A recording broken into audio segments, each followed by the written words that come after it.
está em Isaías 38, de 1 a 8, e nós vamos refletir sobre a passagem que Isaías, ele traz um recado para Ezequias, tá? Nós vamos ter alguns nomes com certas semelhanças, mas prestem bastante atenção que esse texto ele traz muita informação valiosa para a gente. E o texto diz assim: naqueles dias, Ezequias adoeceu de uma enfermidade mortal. Veio ter com ele o profeta Isaías, filho de Amós, e lhe disse: assim diz o Senhor, põe em ordem a tua casa. Gravem esse versículo, essa passagem, põe em ordem a tua casa, porque morrerás e não viverás. Então virou Ezequias o rosto para a parede e orou ao Senhor. E disse: lembra-te, Senhor, peço-te, de que andei diante de ti com fidelidade e inteireza de coração, e fiz o que era reto aos teus olhos, e chorou muito. Então veio a palavra do Senhor novamente a Isaías, dizendo: vai e diz a Ezequias: assim diz o Senhor, o Deus de Davi, de teu pai, ouvi a tua oração e vi as tuas lágrimas. Acrescentarei, pois, aos teus dias 15 anos. Livrar-te-ei das mãos do rei da Assíria, a ti e a esta cidade, e defenderei esta cidade. Ser-te-á isto da parte do Senhor como um sinal de que o Senhor cumprirá esta palavra que falou. Eis que farei retroceder 10 graus a sombra lançada pelo sol declinante no relógio de Acás. Assim retrocedeu o sol 10 graus que já havia declinado. Essa passagem também pode ser encontrada, pode ser lida em 2 Reis 20, de 1 a 11. Quero falar com vocês hoje sobre transformando os cenários da sua vida. Quem aqui está precisando de uma transformação no cenário atual que você está vivendo? Levante a sua mão. Se você não está, dê glória a Deus, tá? E curva a sua cabeça que nós vamos orar agora. Senhor, nosso Deus, nós estamos aqui mais um momento para aprender da sua palavra. Eu peço a Ti que o Senhor ministre em nossos corações através do Seu Santo Espírito, e que essa palavra enalteça somente ao Senhor, que essa palavra ela cumpra as suas ordens, que a sua palavra diz que a palavra que sai da sua boca não voltará vazia, e cumprirá aquilo que lhe apraz. A sua palavra é um martelo que esmiuça a pedra. Oh Deus, e nós clamamos para o Senhor, nos molde, Senhor, conforme o seu querer. Abençoe a todos que estão aqui, esses valentes. Abençoe a todos que entraram nessa noite para receber da sua palavra. Que eles saiam daqui transformados pela força do seu poder. Eu oro em nome de Jesus, amém. Muito bem, essa passagem é uma passagem bem emblemática, porque ela faz menção a alguns fatores que eu quero narrar para vocês aqui hoje. O rei Ezequias, ele foi rei de um Israel dividido, né? Ele foi rei de Judá, e ele foi considerado um dos poucos reis que foram fiéis a Deus. Dentre todos os reis que passaram por aquele trono, ele foi considerado um dos reis fiéis a Deus, tementes a Deus. Esse evento aconteceu aproximadamente 701 anos antes de Cristo. E durante também o reinado do rei da Síria, não sei se vocês conhecem, um rei chamado Senaqueribe. O rei Senaqueribe, ele foi o rei da Síria e um rei muito poderoso. Para vocês terem uma ideia, o poderio desse rei, se nós comparássemos hoje, era como se você pegasse Estados Unidos, Rússia e China. Era o poder que esse rei concentrava em suas mãos. E por onde ele passava, ele deixava um rastro de destruição, e ainda afrontando o Deus poderoso, o Deus verdadeiro. Ezequias, ele já havia passado por uma série de dificuldades, uma série de situações difíceis nos capítulos anteriores. E aqui ele tem uma ameaça diante dele, né? sem falar que ele enfrenta uma doença mortal. E se não bastasse, né, a ameaça de uma invasão, a iminência de uma doença que estava declarado que ele morreria, não rapidamente, né, mas um profeta chega diante dele e fala: arruma a tua casa, coloca a tua casa em ordem, porque você vai morrer, você não vai viver. Eu fico pensando, quantos de nós estaríamos preparados para receber tantas notícias trágicas como essa? Ezequias aqui, ele passou pelo que talvez nós conhecemos aqui hoje, por aquela pressão emocional, pressão física e pressão espiritual. Algo que poucas pessoas conseguem suportar. A pressão física, a pressão emocional e a pressão espiritual.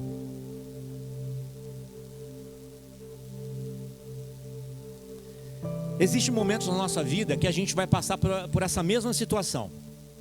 Existem momentos que nós não vamos conseguir ver a luz no fim do túnel.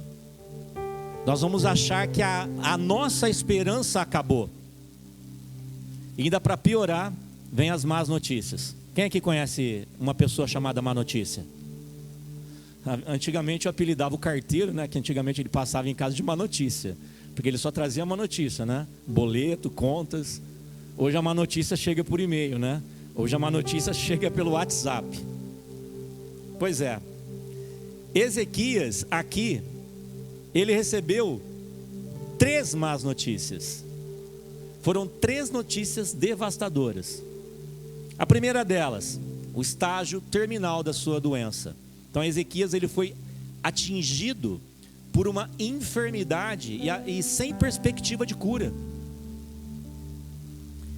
Ele recebeu de um profeta a declaração que era para ele colocar a sua casa em ordem, porque ele iria morrer e não ia viver. Gente, quando um profeta falava naquela época, não é como hoje não, tá? Os profetas falam e nada acontece.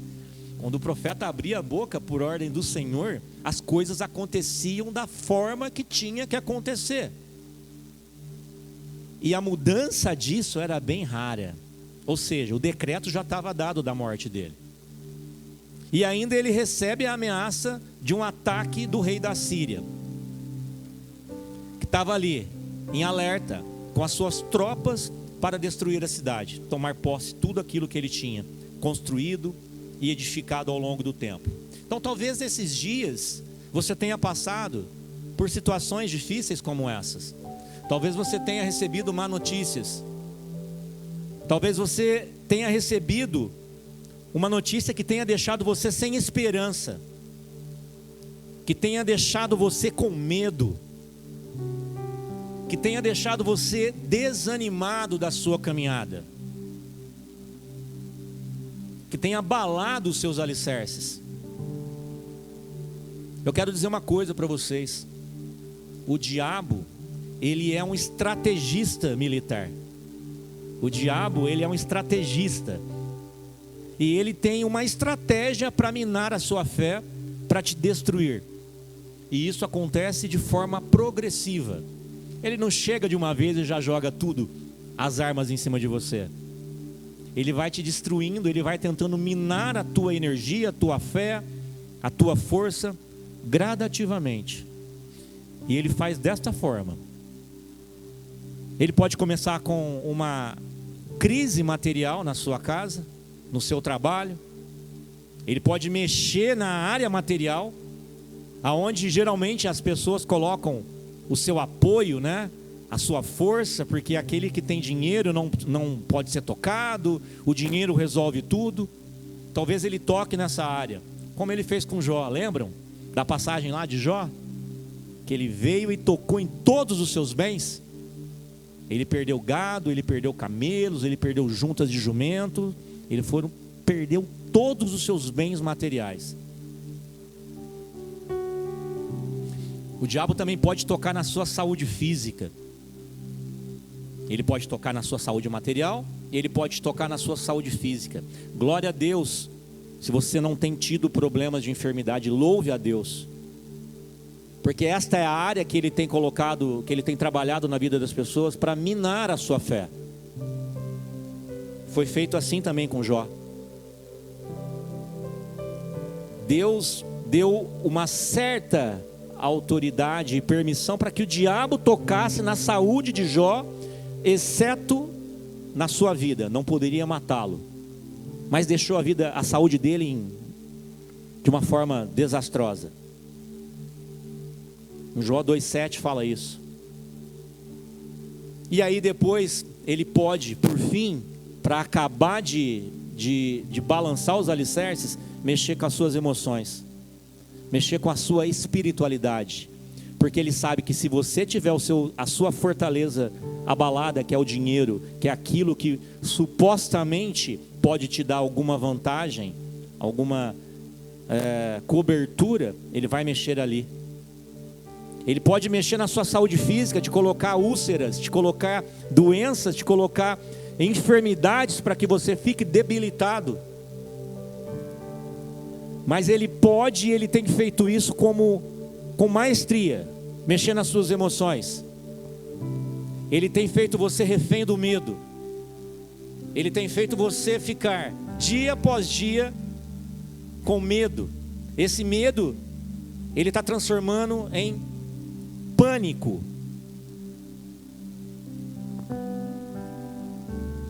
Ele tem feito isso com as pessoas. E ele fez isso com Ezequias. Ele fez isso com Ezequias quando ele deu a sentença de morte: tu vai morrer e não vai viver. Quando a gente ouve situações como essa, o que passa pela sua cabeça? Eu não sei se você recentemente recebeu notícias assim, ou durante a sua vida você foi impactado com uma notícia assim, que pode ter te abalado emocionalmente, espiritualmente. Ezequias, ele estava cercado por inimigos, ele estava doente. O texto de 2 Reis 20 fala que ele estava com úlceras. Essa doença mortal era como se fosse um câncer.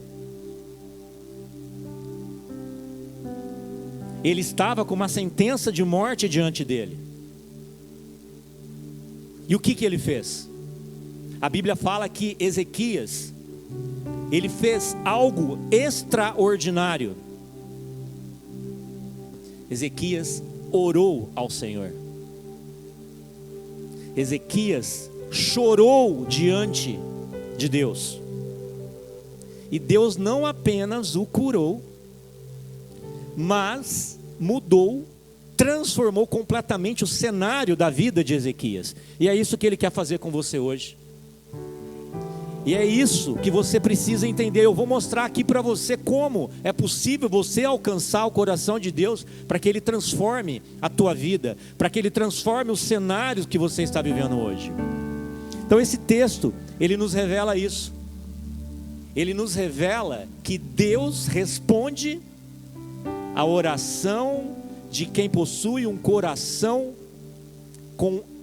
quebrantado, um coração fiel. Mas o texto diz que é um coração que está entregue ao Senhor.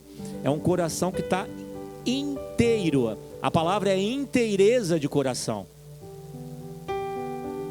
Deus pode mover até o tempo e o espaço para fazer isso. O verso 1 diz o seguinte: põe a tua casa em ordem, porque morrerás e não viverás. Aí você se pergunta: poxa, mas que Deus é esse que permite crise? Que Deus é esse que permite crises sucessivas, uma atrás da outra na minha vida? Eu escuto tanto falar que Deus é o Deus que deixa a gente feliz, que faz isso, que faz aquilo. Infelizmente, o que tem sido pregado hoje é um evangelho falso. Porque na maioria das vezes que você vê Cristo pregando, Ele fala sobre batalha, ele fala sobre lutas, ele fala sobre tribulações. E é sobre isso que nós vamos meditar. Como ser feliz mesmo diante das tribulações. Então Deus permitiu essa crise. Deus permite crise na nossa vida, mas sempre com um propósito. Pare de achar que você está passando por crise porque Deus é maldoso, Ele não vai com a sua cara. Todas as vezes que você passar por uma tribulação, saiba, Deus quer trabalhar algo em você. Foi isso que Ele fez com Ezequias. Tem situações que a única forma de parar o que você está fazendo é com uma crise, sim ou não? Quantas vezes você começou a fazer algo que aquilo, você percebeu que estava dando errado, que você continuou, mas de repente Deus te para com uma crise. Essa doença de Ezequias não era um castigo, não era uma maldição, era algo natural da humanidade. Ele estava envelhecendo e por um descuido, como até mesmo nós hoje ficamos doentes. Ezequias ficou doente por causas naturais, não tinha nada contra isso. Mas ali Deus viu uma oportunidade de trabalhar na vida dele. Às vezes Deus usa essas crises para nos parar, para fazer com que a gente possa realinhar a nossa conduta. Talvez você esteja precisando realinhar a sua conduta hoje com Deus.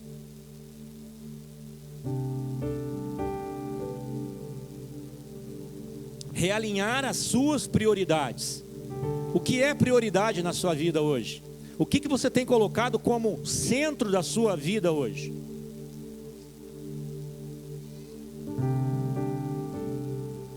Deus quer gerar esperança em nós, em nossos corações. O texto de Romanos 5:3, Paulo escrevendo aos Romanos, ele diz o seguinte, prestem bem atenção nesse versículo. É o versículo 13:4. Não só isso, mas também nos gloriamos nas tribulações. Paulo está dizendo que ele se gloria nas tribulações. Mas que paradoxo é esse? Se gloriar na tribulação? Na tribulação eu fico triste, eu fico amargurado, eu me rebelo contra Deus, eu chuto o cachorro, eu acordo mal-humorado, porque é uma tribulação. Eu só quero coisas boas. Se eu estou com tribulação, quer dizer que eu não estou sendo abençoado por Deus. Essa é a mentalidade que é pregada hoje. Se você for próspero, se você tiver uma casa no condomínio, se você for rico, se você estiver bem no teu emprego, Deus está ao seu lado. Agora, se você tiver tribulação, Deus fechou as portas para você. E aqui a gente vê Paulo, um erudito na fé, uma pessoa sábia, falando, eu me glorio na tribulação. Mas por quê? Porque sabemos que a tribulação produz perseverança. Pode estar caindo uma tempestade ao seu lado, você está lá firme. O vento pode estar chegando forte, batendo na sua porta para te derrubar, você está lá firme. Você pode estar sofrendo ameaça no seu trabalho. O seu casamento pode estar em ruína. A sua vida sentimental despedaçada. Mas você está lá firme, porque você persevera. Essa tribulação, pessoal, ela gera perseverança. E essa perseverança é a qualificação para deixar o seu caráter aprovado. Preste atenção nisso, que isso vai mudar a chave na sua vida. Nós precisamos de um caráter aprovado. Só que você só terá caráter aprovado a partir do momento que você passar por tribulações. Tiago 1,3 diz o seguinte: pois vocês sabem que a prova da fé, preste atenção, a prova da fé produz perseverança. Eu não canso de ver pessoas falando assim: ó Senhor, aumenta a minha fé, ó Senhor, me dá mais fé. Aí Deus vai lá e coloca uma tribulação na vida do abençoado. E aí o que ele faz? Ele regride na fé, ele se encolhe na fé. Aí ele começa a murmurar, ele vira um murmurador. Aí Deus fala assim: você pediu, eu atendi. Só que a nossa maneira de receber bênçãos é o seguinte: quando a gente fala com Deus, a gente pede, ó Senhor, me manda isso, a gente vermelho, com aquela faixa dourada, com um cartão com o seu nome. E nem sempre é assim. Às vezes essa bênção ela chega diferente. Ela chega como uma tribulação, ela chega como uma crise. Só que nós estamos acostumados com esse evangelho soft, light, clean que é pregado aí. O evangelho de igrejas cheias e pessoas vazias. Você não vai crescer, você não terá transformação, enquanto você não entender que a prova da sua fé é a tribulação, é a perseverança. Você tem que passar por isso, dando glória. Jó recebeu notícias de perdas materiais, perdas dos seus bens, perda da sua saúde, e por fim ainda, o diabo tocou na sua família, matou todos os seus filhos. Sabe o que ele fez? Nu vim ao mundo e nu voltarei. Rasgou as suas roupas e começou a dar glória a Deus. Gente, o que a gente faz quando a gente vê uma tribulação? Quando a gente está diante de uma tribulação, começa a murmurar, começa a falar: ó Deus, o Senhor me abandonou. Nós temos uma visão equivocada sobre a fé. E você vai continuar sendo um bebezinho na fé se você não abrir os seus olhos. Nós falamos muito de fé, mas você só tem fé se você for provado. Você só tem fé se você for provado. Então, se você está enfrentando uma crise, glória a Deus. Glória a Deus. Deus está do seu lado. Ele não te desamparou. Deus pode estar usando essa situação para mostrar para você que Ele tem algo maior. Ele quer te levar em um outro nível. Em outro nível, não é assim? Quem gosta de game, você não tem que passar por uma fase primeiro, aí você é levado num outro nível. O nosso caminhar é o mesmo. De fé em fé. Passou num nível, Deus te dá uma tribulação, você vai para o outro nível. Por quê? Porque Ele quer que você viva na dependência dEle. Você tem que depender de Deus. O que Deus quer te ensinar através das crises que você está vivendo? Essa é a pergunta. Essa é a pergunta. Hebreus 12:6 diz que o Senhor, Ele disciplina a quem Ele ama. Presta atenção. O Senhor educa a quem Ele recebe por filho. Então, se um dia você se intitulou filho de Deus, saiba que Deus vai trabalhar com você da forma que Ele trabalha com todos os filhos dele. Ele não vai fazer diferença com os filhos dele. Ah, mas tem muita gente sendo beneficiado. Será que ele é filho de Deus? Porque a Bíblia diz que o Senhor disciplina a quem Ele ama, e Ele educa todo aquele que Ele recebe como filho.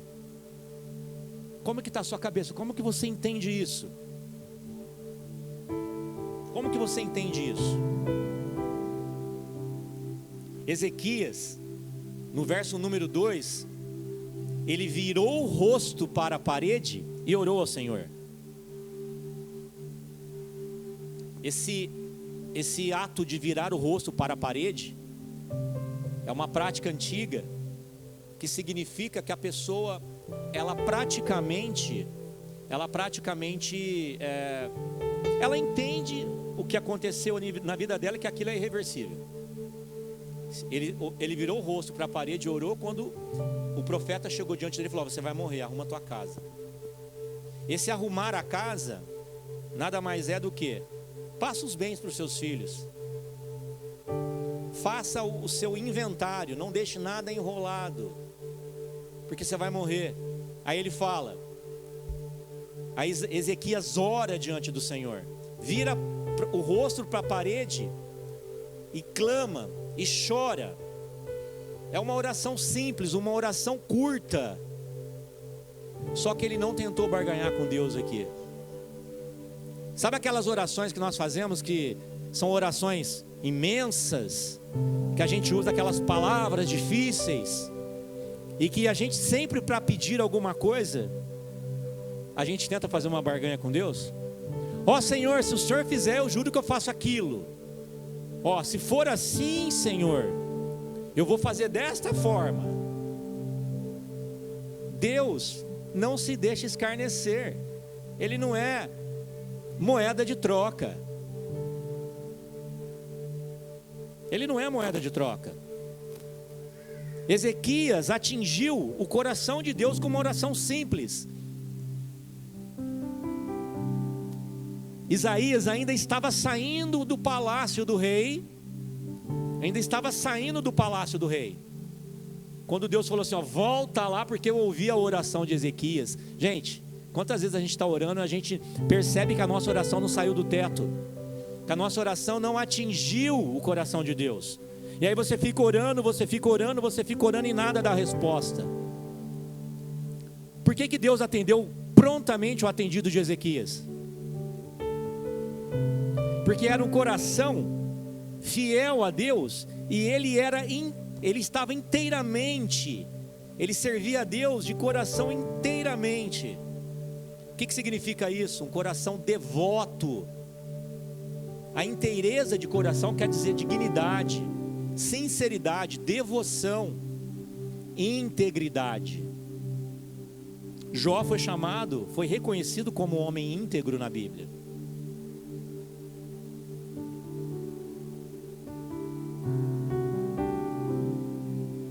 Deus ouviu as palavras, Deus ouviu as lágrimas de Ezequias. E na mesma hora ele foi lá, falou, ó, Isaías, volta lá. Fala para ele que eu vou dar mais 15 anos de vida. Ô glória! 15 anos de vida. Para quem estava com uma sentença de morte, ele ficou feliz ou não? Sabe o que Deus estava querendo dizer aqui com esses 15 anos? Eu estou transformando o cenário da sua vida. Mesmo diante de toda a situação que pode parecer impossível de ter uma solução, eu estou transformando o cenário da sua vida. Eu estou dando para você novos começos.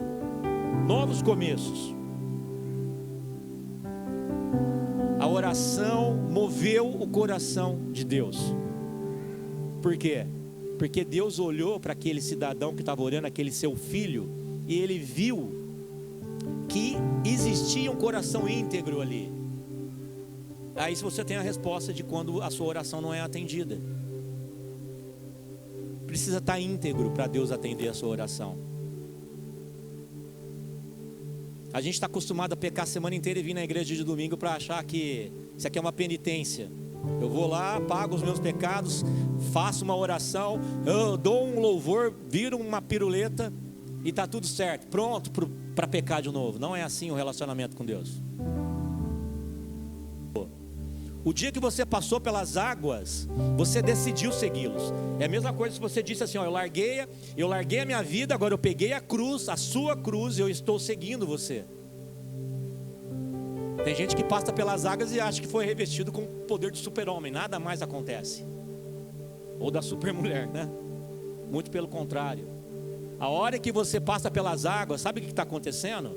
Você é uma ovelhinha que saiu do aprisco e está pronta ali para levar um bote.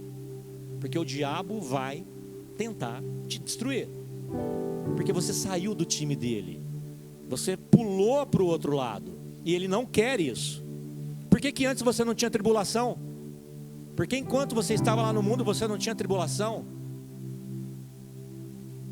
Mas a hora que você colocou o teu coração diante de Deus, firmou os teus passos e tomou uma postura, o inferno se movimentou. Porque ele não quer você do lado de lá. Ele não quer você do lado de lá. O diabo sabe o poder que existe nas palavras de um crente. O diabo sabe o poder que há nas palavras que Deus profere para você falar. E isso é uma ameaça para ele. Nós somos uma ameaça para o diabo. Então esta oração de Ezequias mexeu com o coração de Deus. O que ele disse? A oração foi assim: lembra-te, Senhor, que andei diante de ti com fidelidade e inteireza de coração. Esta foi a oração. Esta foi a oração que deu a ele mais 15 anos de vida. Esta foi a oração que deu a Ezequias a condição de ser protegido contra um massacre por Senaqueribe. Uma oração simples. Só que ele teve a ousadia de, hora que ele orou para Deus, ele falou: Senhor, lembra-te que te servi com fidelidade e inteireza de coração. Ezequias aqui não estava pedindo para Deus livrar ele da guerra. Ezequias simplesmente estava falando: Senhor, se eu tenho alguma credibilidade com o Senhor, usa ela agora. Usa ela agora. E aí eu pergunto: se você tivesse que fazer uma oração agora para Deus, para Ele mudar o teu cenário, para Ele transformar o teu cenário, qual oração você falaria para Deus? O que você falaria para Deus? O que você teria que pedir para Deus lembrar sobre o seu relacionamento com Ele? Deus está te perguntando isso agora, para resgatar na sua memória emocional. Quantas vezes você pede, mas quantas vezes você deixa de cumprir aquilo que Ele está te pedindo?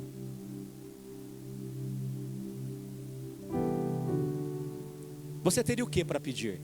O que você pediria para Deus se lembrar de você? Esse Deus que nós estamos servindo, que nós estamos aqui louvando, adorando o seu nome, é o Deus que pode mudar os decretos que foram lançados contra você.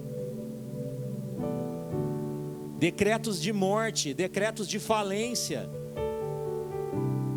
decretos de doenças que têm afligido a todos, de uma maneira geral.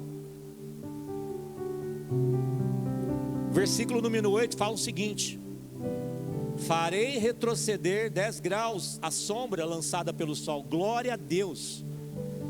Esse Deus, Ele move o espaço e o tempo em favor daqueles que o buscam. Vocês têm noção do que é isso? Isso daqui não é literatura só para você se enriquecer culturalmente. Isso daqui é uma história verídica. Deus retrocedeu o tempo. Acás era pai de Ezequiel, era o rei anterior, e ele construiu uma escadaria lá em Judá. Uma escadaria. Conforme o sol batia nessa escadaria, ela gerava um ângulo de sombras, e cada degrau daquele dava um grau de sombra. 10 degraus seriam 10 graus de sombra.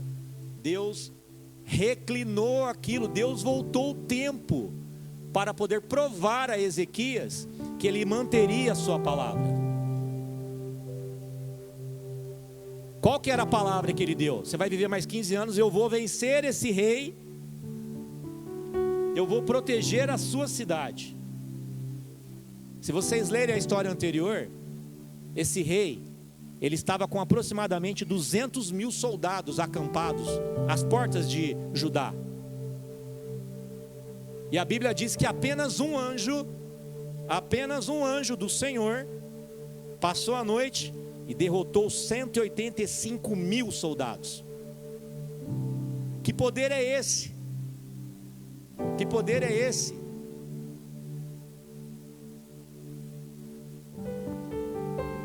Quando Deus move a sombra do relógio, sabe o que Ele está dizendo? Eu estou renovando o ciclo na sua vida. Eu estou começando de novo com você. Eu estou começando novamente a jornada. Quantas vezes você precisará que Deus mova o espaço e o tempo para você ver que Ele está renovando ciclos na sua vida?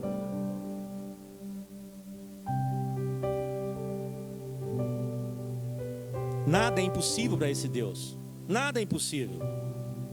Só que às vezes nós duvidamos. Nós somos incrédulos. Nós somos incrédulos com coisas tão banais. A nossa história já começou com uma incredulidade. Foi dito para Eva: não coma, senão morre. O diabo chegou lá: não, pode comer que você não morre não. Na hora. Primeiro a incredulidade, depois a desobediência, depois a morte. Nós duvidamos do poder de Deus. Nós limitamos a sua fé porque nós não agimos com fé suficiente. A fé, ela pode ser medida. Jesus falou: se tiverdes fé do tamanho de um grão de mostardas, direi a este monte: passai daqui a acolá, que ele passará. Aí ele diz: homens de pequena fé. Então quer dizer que você consegue aumentar a sua fé. E para aumentar a fé, o que precisa? Passar por tribulações. Sem tribulação você não aumenta a fé. Só que você acha que tribulação é do diabo. Tribulação é Deus forjando você, é purificando você. Quer um milagre? Viva temente a Deus, com inteireza de coração.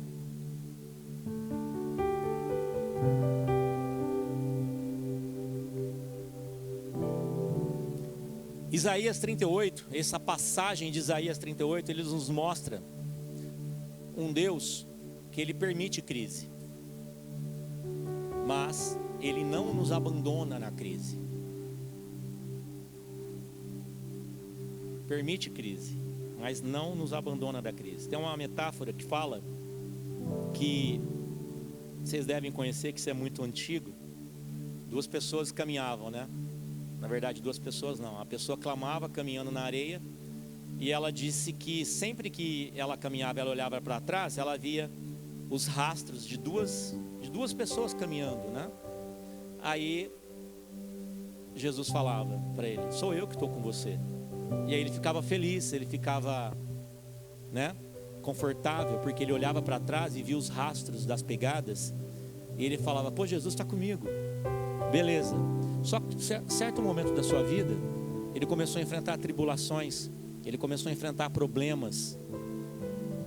E aí ele caminhou um certo tempo, e ele olhou para trás, ele não viu aquelas pegadas, as duas. Ele viu só a pegada de uma pessoa. Aí ele chegou, questionou Deus, falou: Senhor, aonde tu estavas? Porque eu não vi as suas pegadas no momento que eu mais precisava do Senhor.